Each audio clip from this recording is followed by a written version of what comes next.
Welcome in my home because today we had technical issues to record our regular podcast with Miska, but thankfully we are two podcasters, so we have backup solutions. So here we are in my office space. Welcome.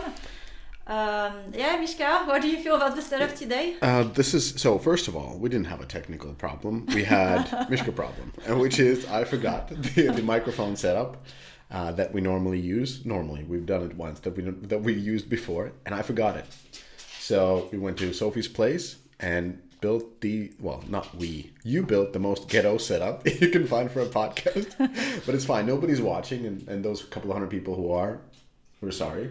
But for those listening, I think the sound quality is much better than the last time. So that was a lot of the feedback. So yeah, thanks for having me in your home. Yeah, for sure. We wanted to continue those podcast recording or video recording because we have a lot going on at Savage Games and with a lot of things we are talking about with Miska, and we thought it would be maybe helpful also to share those with the audience.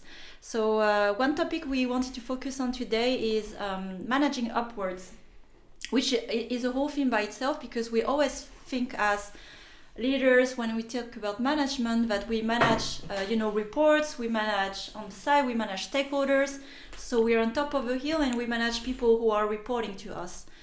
Truth is, and I learned this the hard way, which I'll be able to share in further conversation, that managing upward is as important as managing a team. And Miska, I also learned actually also from you since I started at Savage, because we do need to work. We need to report to many people here at Savage Games. We joined PlayStation Studio, and how do we do this in a clever way and as well, a professional way? So I'd like to start my first question, what has been your experience managing upwards?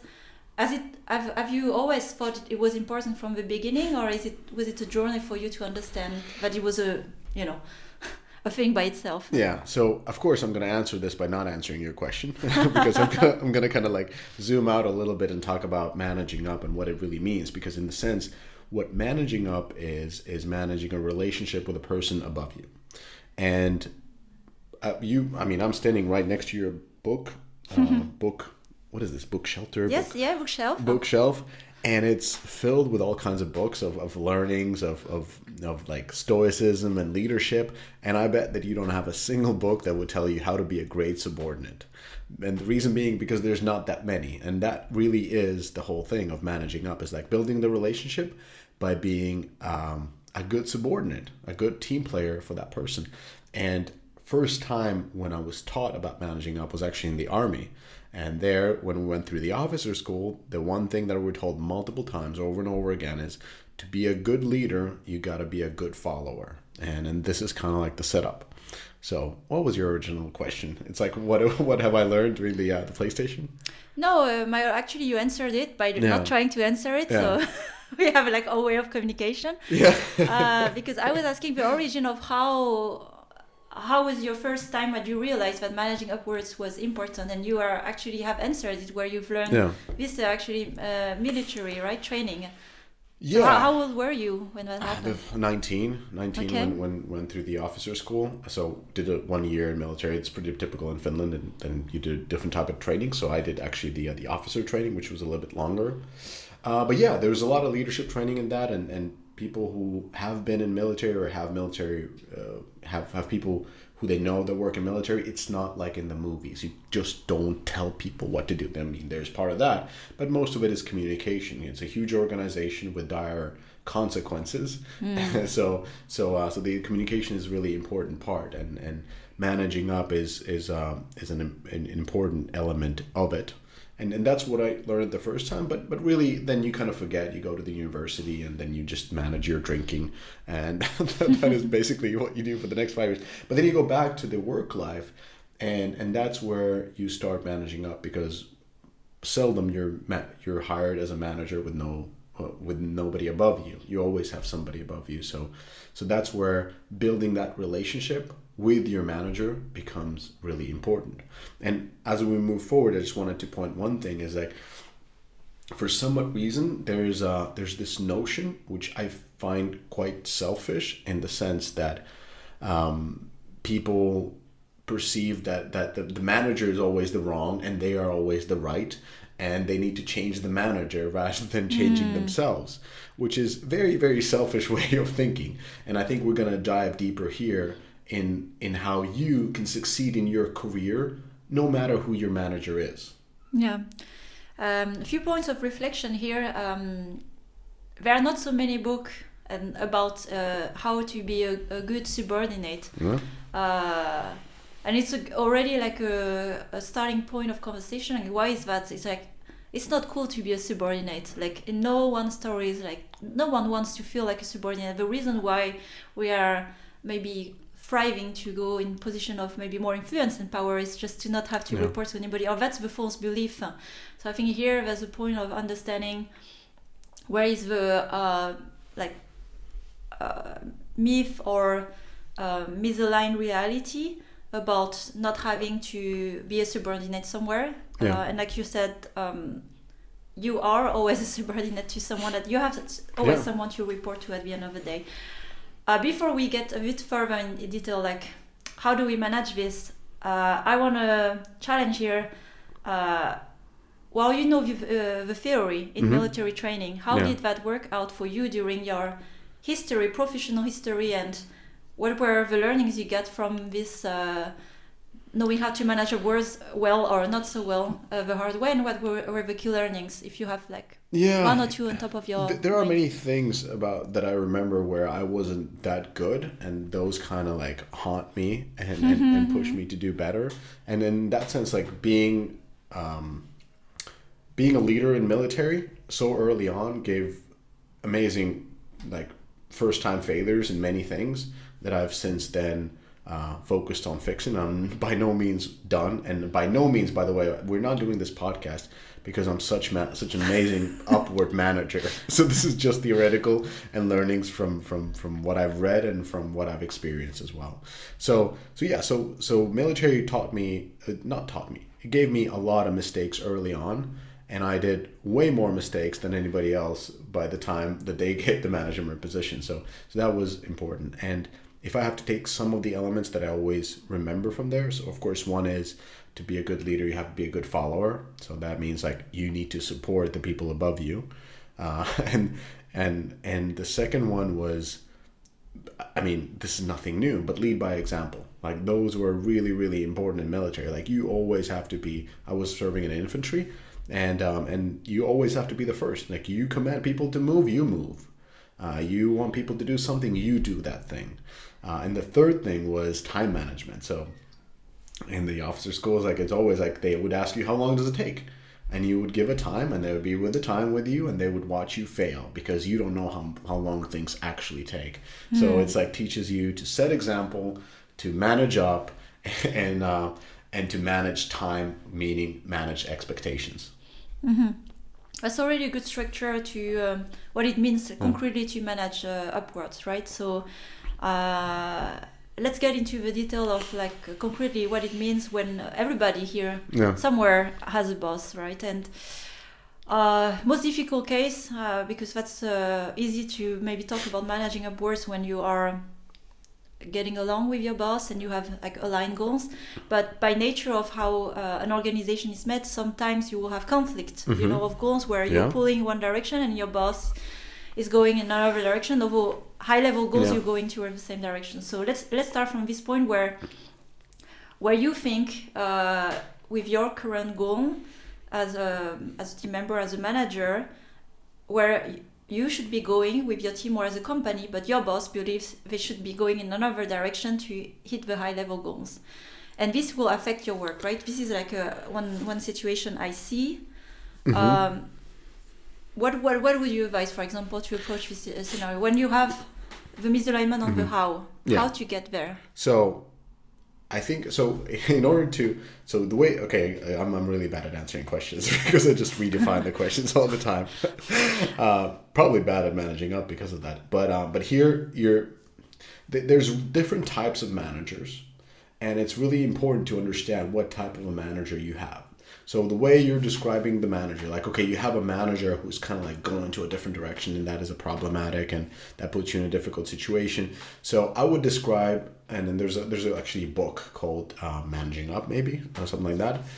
But we're talking about a person that is very much a climber or a advancer, or how you put that, like a go-getter in an organization. And those type of people are very solution oriented. So how do you work with that type of person? Well, you need to know that all they're interested in is that you have to be providing them with different solutions.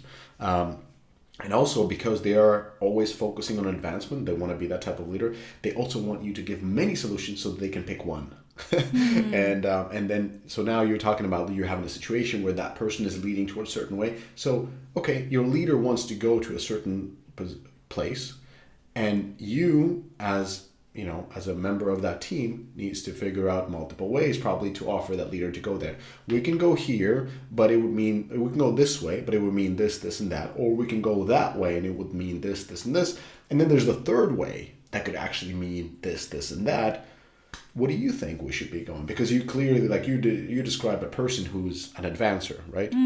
I think so. I didn't just have a language or structure to categorize, and I think it's good where you bring like the learnings or the theory from the book to put structure, right? Yeah. So, yes, in that case, I would say an advancer where, you have a person who wants to advance with the goals that they were given.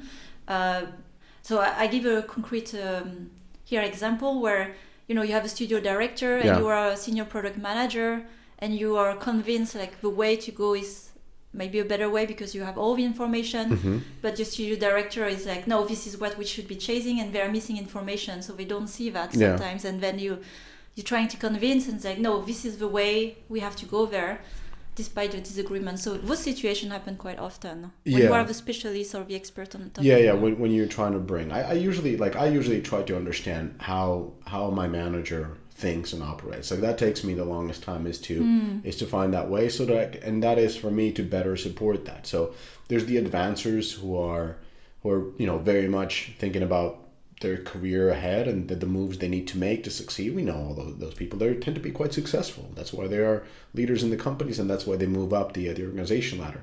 And these type of people, like, listen, they don't like complainers either. Like you go there, you say, hey, no, too hard, too this. They're like, done, next one. I can't have people complaining. I'm going here. You need to give me solutions on how to get there. That's how you work with that type of person, and it's a different type of relationship. And then if you're talking about a person who's there's like an introverted leaders as well. Those who don't share actually much. They're kind of like quiet on the kind of like thinking and so forth. So those are quite difficult people to go to interact with. But then again, you're just understanding how that type of a leader works. So in that type of a situation, you have to be proactive, because they are not coming to you. They're not the extroverted leaders that are walking around being friends of everybody, want everybody to think out loud. Hey, let's talk about it. They're on the contrary. They don't want to say anything. They're very stoic, very much listening. So in those type of situation, if that's, again, you feel that we're going towards different direction and that person is only in their own head, be proactive, but don't be chatty. They're not chatty. You shouldn't be chatty either. Very proactive, very down to the details. Here it is. I want to give you this information, and I know that that person will go back and think about it and change their mind. So you mentioned advancer, introvert. Yeah, extrovert is the extrovert. So extrovert like the chatty. Yeah. Are there other types that are categorized? Well, with extroverts.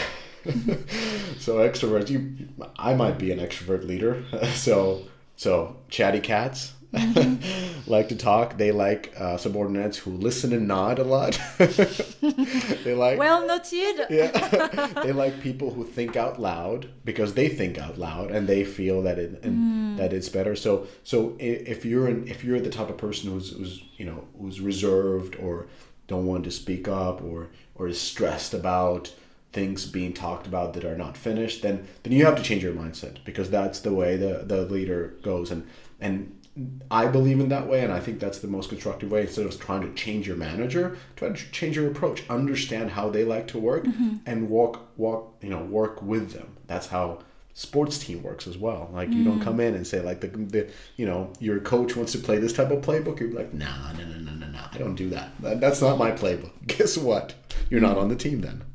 Yeah. So to summarize, and it's interesting as well. Thanks for. I was about to ask, but you answered.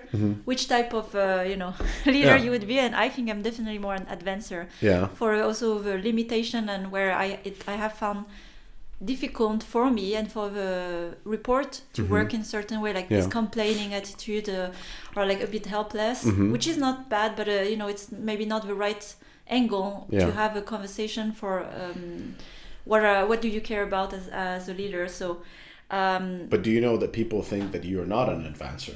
That would say the perception of you would be that you are more of a harmonizer type of a leader that wants no chaos, no interpersonal drama. Everybody is liking everybody. Kind of setting up this type of a utopian. It's more important that everybody's happy and well than we hit their target. You have those type of leaders as well. Culture above everything. It's most important, and good things will breed out of this type of setting. I'm not sending in a condescending way, but that there are those type of leaders. And again, with those type of leaders, then you know that you don't go to a harmonizer type of leader to ask them or to sort people problems. They don't want that. That no. I don't want any people problems. You talk with yourselves and like let's all be happy and all good here. So is that the fourth category as well, harmonizer? It is those type of leaders. Of course, not one leader is only strongly that type, but I know very, very successful big time CEOs who are harmonizers, and you wouldn't think about them by outward perspective, but they are. For them, the culture, the outward image of the company, what is being said, are really important, and they do not want to deal with drama. Like no drama. And you know that you don't go to that person to talk about drama. Yeah, that's a fair point. I think here anyway, this comes from it's a lens to look at it with different personality types, right? Because harmonizer is a different type of personality. But I'm going to ask you one thing, so sorry for cutting off, but you've probably worked with micromanagers. That's the most typical one that people talk about.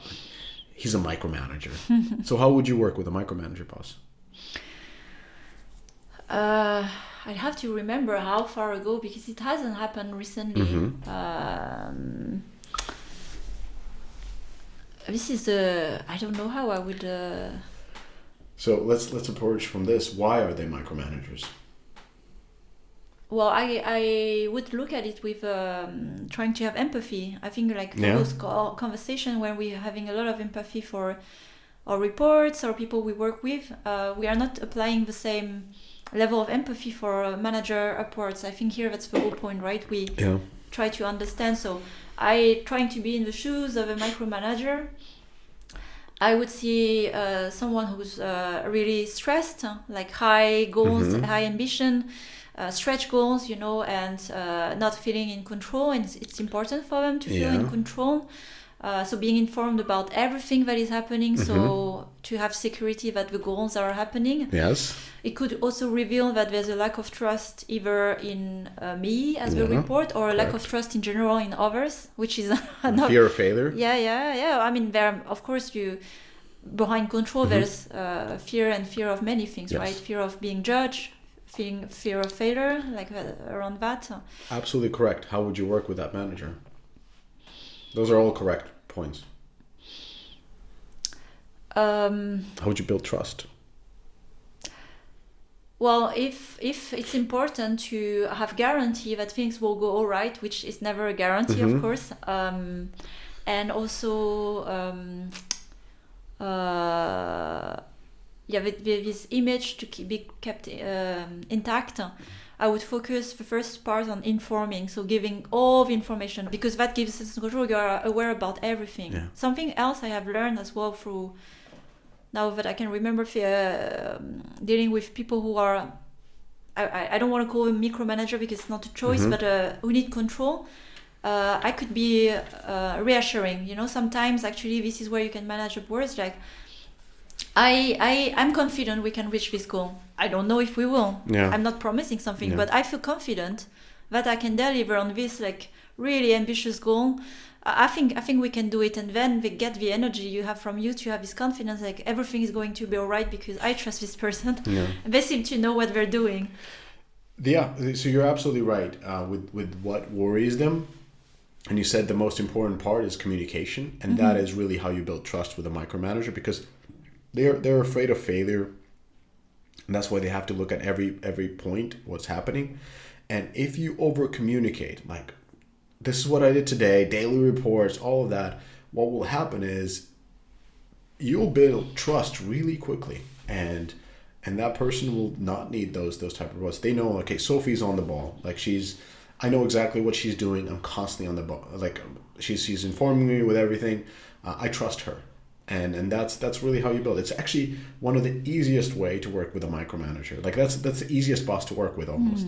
So when people complain about micromanager, I'm like, wow, that's peanuts. That's like level 1 of like challenging managers. But the most difficult one would be probably a narcissist. Wow, that's a hard one to spot as well. Yeah. How do you spot a narcissist?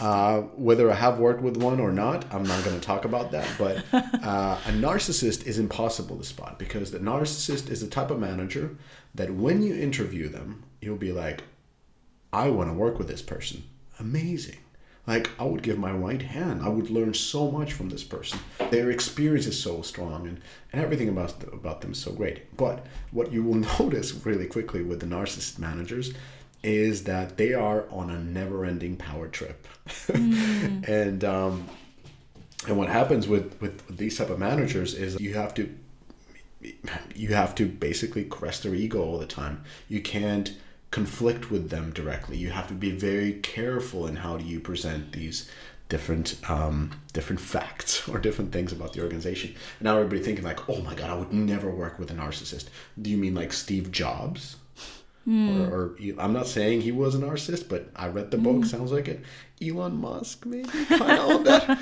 And so that's where it comes in. It's like, yes, they are narcissist leaders, and we consider that the worst thing, but if you work with a narcissist well, that could be pretty much a jet engine you're tied to. So they can go pretty far.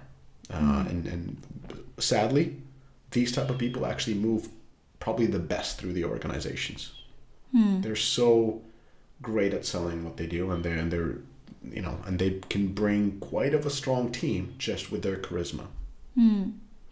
Interesting. Yeah, it's and I'm not saying anybody here to just like work with people with personality disorders, but there's a payoff. Yeah, and if yeah, you're ready to do that payoff, it can be extremely valuable. I think like let's switch here about payoff exactly, because while we are providing here like some structure, so we did mention different categories. So we are, as leaders, we always use empathy to understand who we're talking to. So applying this to our own managers, and no one's wrong in the category. It's different style, sometimes different context. Then also like some tools we talked about, like communication, like how to deal, how to mirror basically. Yeah. I think it's more mirroring as well in the behavior. There's one thing that is blocking most of this, because again, the very great. I can speak for myself, and maybe you've been there in that place. When I don't always respect my manager, or I thought I didn't want to do any effort to adapt. And it's like, oh, I know how to get there, I just don't want to. And I think this is here the part you've been yourself there as well, where I'm going to quit this company because I just can't work with this person, or this is not understanding. And I actually endured it, I learned it a few years ago, where I learned to change my mindset, having a bit more empathy and understanding that I could stay in the company. Can you relate to that? How do you overcome that? It's an ego thing as well, right? Yeah. I've made this mistake multiple times of not understanding. So I'm learning as I go. It's just like, that's what I mean, is like when I say it's a selfish way of thinking of see, your category is 100%. So it's a selfish way of thinking that you are on the right and everything needs to be perfect for you. If you constantly quit a job because you had a bad manager, which is the most common reason to quit, I don't think you're going to move too far. Even if you start your own company, you're going to have investors, you're going to have board members. They are essentially your managers. Are they going to be perfect? Probably not. Probably you'll have absent managers, which is quite typical of a forum as well. And you have incompetent managers, which are also two classes that we haven't talked about. But yeah, just understanding the payoff, super important. Yeah. Super important. And it's not just about the payoff, because I think you, for myself, like as I grew to a more like senior management position, when you find yourself in the shoes, and then it's quite a lonely place, the higher you go, it feels lonely. And so high expectation on you, and you are relying on a team, and you don't always have confidence, right? So there's a lot going on, and actually what you need is support from your team. And it's stressful when you have to achieve sometimes ambitious goals, and you have a team or some people were not really supporting you, against you, and it creates even more stress. So something I have learned, being myself in those shoes, having empathy exactly for leaders, where, like you said, no one's perfect. And it's never about the person or who they are, it's a context, right? They have goals, it's a whole system. So again, it's not putting people in boxes forever, but they are there in a certain way for a certain reason. And when you have this empathy, it reduces the feeling of effort for the payoff, right? So it's like you want to work well with your manager to achieve also your own goals, personal, professional, but company goals. Yeah, that's a very good point. I mean, you brought in empathy multiple times. It's here's the mistake that I see a lot of like, we'll talk about game people. So a lot of game leaders make. I made the same thing, is that they lead through us versus them. It's the easiest way to lead. It's like our little game team against the big bad corporation where we're working. And what happens is that they're just isolating themselves. That's the worst upward management you can find. So you isolate yourself, you become this island, this rebel group, and it might sound really cool in the beginning as you rebel against the rest of the support organization and compete against other teams. But the moment you trip, the moment something doesn't go your way, and the sort of the early velocity starts slowing down from the prototyping phases and so forth, you're not going to get much help, and you're setting yourself up to failure unless you execute perfectly. And of course, a young leader will say, naturally, I'm going to execute perfectly because everybody around me is an idiot and this organization sucks, or whatever, and because our team is the best team. All these things I've said it to myself. But that's just an example of really bad upward management, and then just kind of like a junior mentality. And then going back and like sitting on the other side of the table now, being the manager, you get pretty thick skin. So I can honestly say that there's tremendous amount of I don't give a fuck in me, which is just healthy way of approaching. I don't need to please everybody. I don't need to be paraded. Thanked would be fun sometimes, but not necessary. I know what I'm doing, hopefully, and I'm paying it with my job. So that kind of builds the thick skin that allows you also to make the decisions that are sometimes hard decisions. But just like this approach of thinking that when you're a good leader, you're beloved. No, that's not how leadership works. We have many leaders who were not liked, and they did the right things. And we have a lot of leaders who are liked for a moment because they seemingly do the right thing to the people, but in long term, their decisions are destructive. Yeah. At the end of the day, it's always about thinking the long-term game, and people are, of course, a part of it, but it's not for people only, right? It's a business with financial nature, right? So it needs to keep running. Yeah, and I just want people to understand that there's an opportunity with all kinds of leaders. There's not like, I have a bad leader, that's why I'm leaving. There's opportunities to fail tremendously under different leaders. Like there's leaders, I'm not sure if you've ever worked with or know, who are quite absent. They're all over the place. They're never at the office. Probably not that typical in game development, but in other type of organizations for sure. And in those type of situations, if you're expecting that leader to kind of mentor you and help you, you're not going to get it. But you can fail tremendously by mimicking that sort of a behavior where you're also going to cruise. You're not going to do much. And even though that leader might not punish you for it, your coworkers will know you as a lazy bastard because you mimicked the wrong leader. And that's a problematic thing. So sometimes when you have like an absentee leader, or if you have an incompetent leader, those are both really great situations to be in, because that allows you to rise up in the organization. With the absentee, the person's not here. She's not here. She's never here. Great. Now I can start running things. And I can just tell her like how things are going. Everybody will love it. You take the leadership position. Same thing if you have an incompetent leader. He or she doesn't know what they're doing. Just wrong decision after wrong decision, indecisiveness. Start helping. Start coaching really upwards. coaching. Yeah, start moving. Start helping with making the right decisions.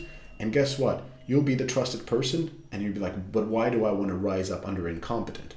Well, think about it in a larger setup. Why is this incompetent person leading? Probably because they have great connections. What's going to happen when you become their right-hand person?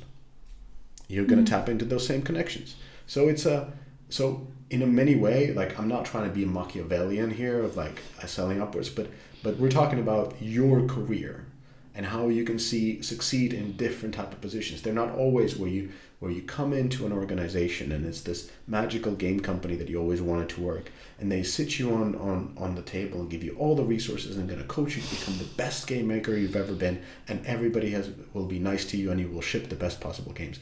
Sorry, never is going to happen. You're going to have tough leaders. You just have to know what are their shortcomings and learn how to work with them, help them to move up, because that will move you up. So we really went the whole 360 on the topic, and let's wrap up as well on the theme. Is there something we haven't talked about that we should have talked about? Plenty, but that's going to be in the future podcast episodes.